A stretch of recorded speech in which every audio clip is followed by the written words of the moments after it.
Welcome to another episode of the Hot Seat Pod. Brought to you by Play with Sports. I'm Anthony. I got my dog Will in the bill. You already know we're about to kill. Really, I'm going to make me a meal when I put this money down on these underdog bills. Oh, okay. We got some NFC West bets for you guys today. Yeah, mine are going to be on underdog. All of Will's lines are available on Prize Picks.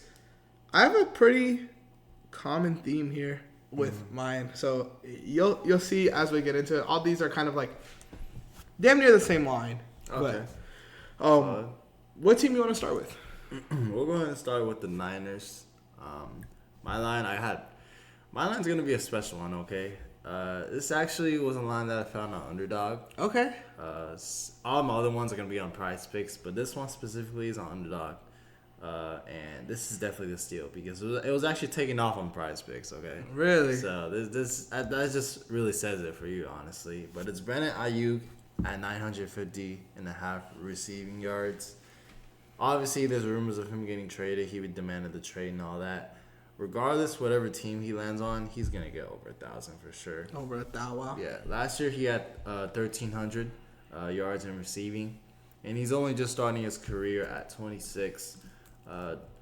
Despite demanding for a trade, obviously, he's gonna hammer that line for sure. Easy bet. Easy bet right there. I'm fading. And What? I'm only fading because my bet's pretty much a fade of that. Because I took the under on Brandon Ayuk's touchdowns at 5.5. Okay. Simple reason, really, bro. He's unhappy. He's not practicing at training camp right now. I don't think he's going to play to start the year. I think he's going to sit out. 5.5 touchdowns, bro. If you miss 4, 5, 6 games, then you're not going to hit this number, I think. And then also, if he gets traded somewhere else, who knows how they incorporate him. You know, if he wants to play for the Commanders. We've seen that with the Jaden Daniels stuff. Yeah. If he goes to the Commanders, bro, I don't know if he's a better receiver than Terry McLaurin. Is that a hot take? Maybe. But I think Brandon Ayuk, a lot of his success is because he's playing with the 49ers. And I'm not going to sit here and act like he's a shit wide receiver or nothing because he's a really good wide receiver. But he gets a lot more space to work with. Terry McLaurin is cooking with triple teams damn near because it's like, who else? He's not going to throw to Jahan Dotson. He's a bust, you know? Mm-hmm. Sam Howell is his quarterback. But Brandon Ayuk, on the other hand, is playing with Brock Purdy. He's playing with Debo. He's playing with Kittle. He's playing with the O-line. He's playing with a great coach and coordinator who know how to utilize him. Yeah. So, I don't know. I just think him missing the games, and even if he does play the games, I don't know if this is a guarantee for him to hit 5.5 touchdowns. But you could fade if you want, so your bet hits. Let me press this button. Someone. Yeah. I mean, the touchdowns, like, I don't really touch the touchdowns. I'm more of a yardage guy for sure. Yeah. I think Ayuk is definitely better than Terry McLaurin. I think if you asked me that question like a few years back, I'd say it's a lot closer.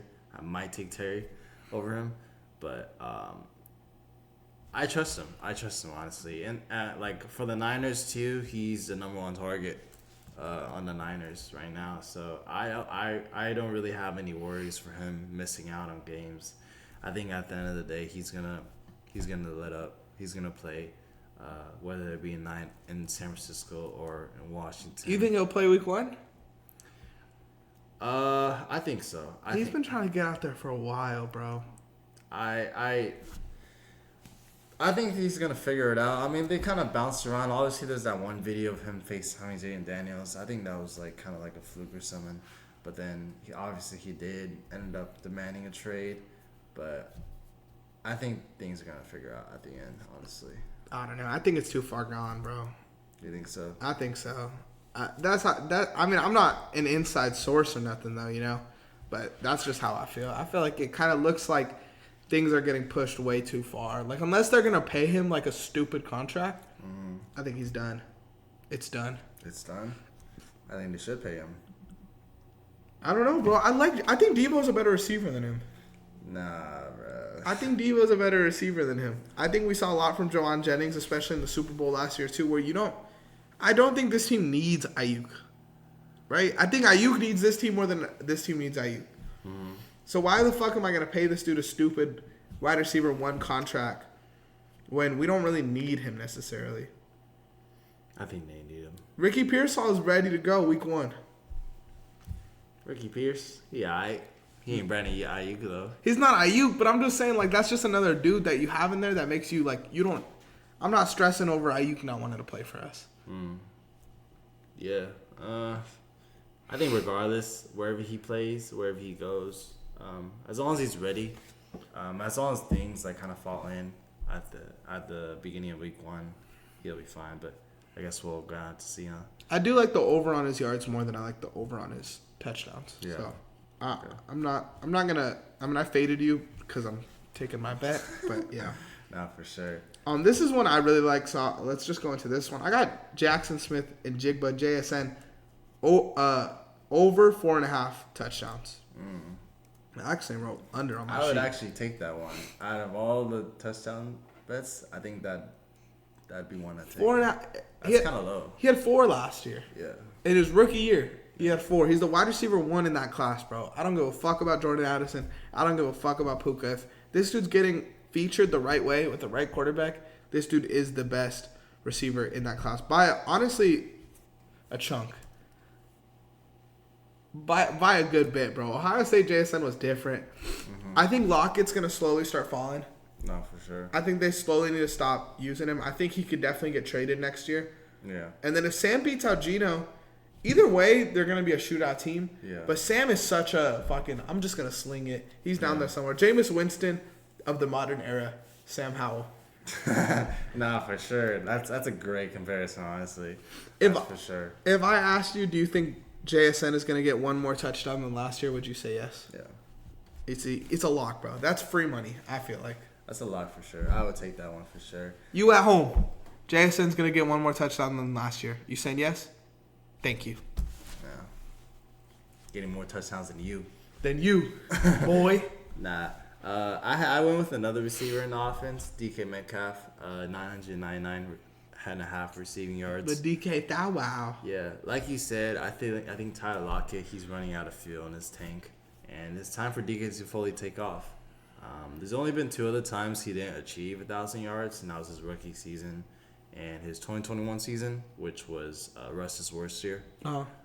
So Danger Russ. Yeah, so the man, I think he's in his prime now, and Tyler Lockett, he's 31 years old. Obviously, the JSN is gonna be on the come up, but I think it's gonna more support DK in a sense to take some like attention off of him, which at the end of the day, I think it's gonna get more yardage for DK. And realistically, bro, like if we're talking about my bet versus your bet, like the offense could look the exact same next year and JSN could get one more touchdown. You know, DK is going to do the same thing he did last year, especially with Sam Howell, again, who could sling the ball and get that guy to eat. Yeah, I like that bet too. I'd rock with that bet for sure. Yeah. Where do you want to go, Cardinals or Rams? Let's say the Rams for last. Okay. I got the Cardinals next. Okay. This one's pretty easy. Kyler Murray, I think we'll probably both agree on this. 3,449 passing yards. I didn't take that one, but I don't hate it. Yeah. I took the over on that for sure.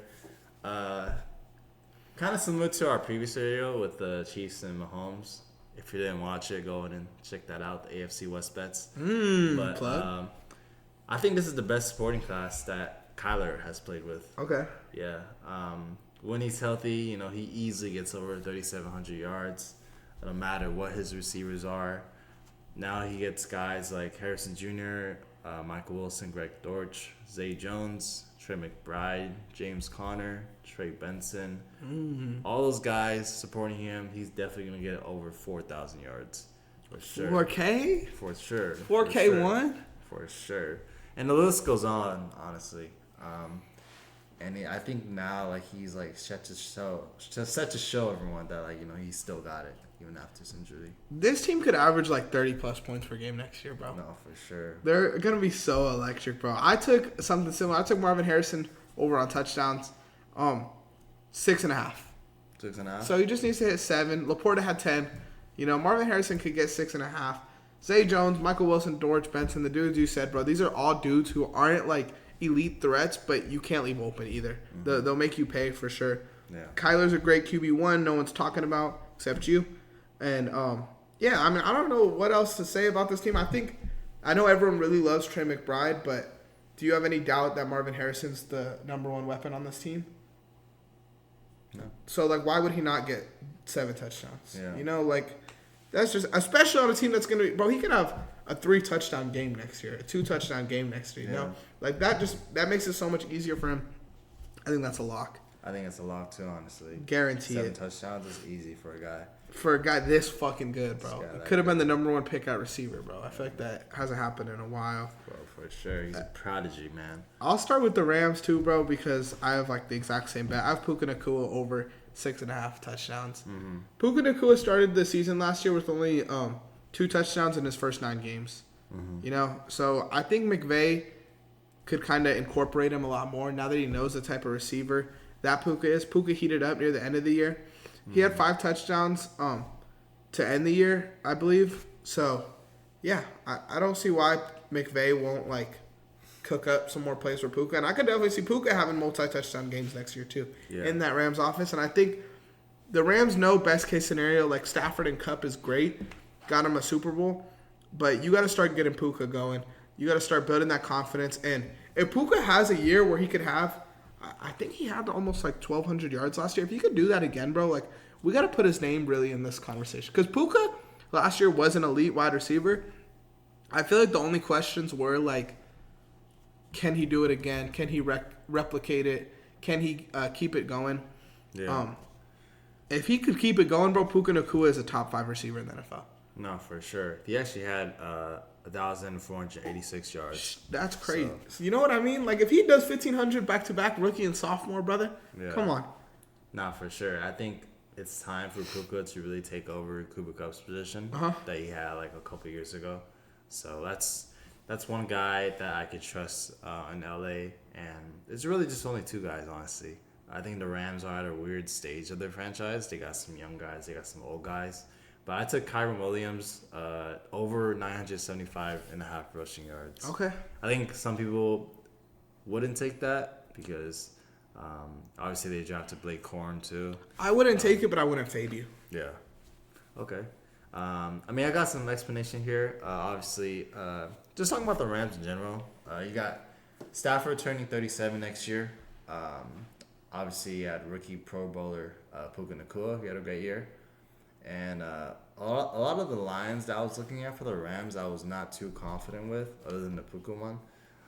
But I wanted to go somewhere different with the running back with Kyron Williams. I know this guy came out of nowhere last year, and I know, and I think anyone who played fantasy last year looked at this guy as a god. Yeah. Because, dude, last year, like, there were like no running backs, like no amazing running backs to really look up to. Kyron had a great fantasy year, and obviously McCaffrey. But yeah. Other than McCaffrey, like, it was like pretty hard to find like another, like, you know, some top running backs to look at. But I think in this sense, Blake Corum doesn't really scare me, and in fact, I think it's actually better for him to have Blake Corum because, you know, it's gonna offload some of the overwork that he's gonna be doing and prevent him from getting injured. Mm-hmm. In my case, a lot of these teams now that we're seeing in the NFL, like, they're getting like 2 solid guys in the backfield to kind of run with. Obviously, one solidified running back 1 and running back 2. He had 1,144 yards last year. I think he could reach similar numbers to that. I think he's a great running back. I do too. Yeah. I had an argument with Joseph of the baseball podcast. Are you taking him or Rashad White? Kyron Williams. Really? Yeah. Dude, I think Rashad White is... You're pretty high on Rashad White. I think he's the most underrated player in the NFL, bro. Really? I think so. He's so good, bro. He is so good. I do like him. Because Joseph said he was the second best running back last year. Rashad White? Kyron Williams. Oh, Kyron Williams? I think he was like top 5, like in fantasy.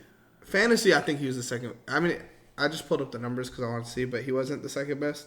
But Rashad White had a better fantasy year than him. But I think Puka only played 10 games. I mean, Kyron only played 10 games. But, yeah, I don't know. Just interesting. Yeah, it's really just honestly the if he stays healthy. Yeah. You know, that's just a really thing, and that's just like the biggest thing for running backs. If you're a really solid running back and running the game, it's just about staying healthy to hit 1,000 yards. And I think he could very much do it. I think what scares me about that bet is Blake Corum being there, because I do think McVay likes running multiple backs, and I think he was kind of stuck last year running just Kyron because I think it was Ron Rivers was the other running back. And Yeah, they really had him. Someone else. So it's just kind of like an ugly situation. But if I got Kyron and Corum, I think I could have a crazy little small running back duo. No, for sure. Eat shit up. But yeah. I think that duo could be similar to like, like Etienne and like Tank Bisbee. I think they're better. Kyron Williams and Corum. I think Corum's better than Bigsby, and I think Etienne's better than Kyron. Yeah. So I could agree with that. yeah. Hey, ball knowers only. Ball knowers. Let us know what you think at home. Make sure you guys like, subscribe, follow, and Will tell them what they need to run. Y'all need to run it, run the play. Motherfucker. Bro, I was hungry as fuck.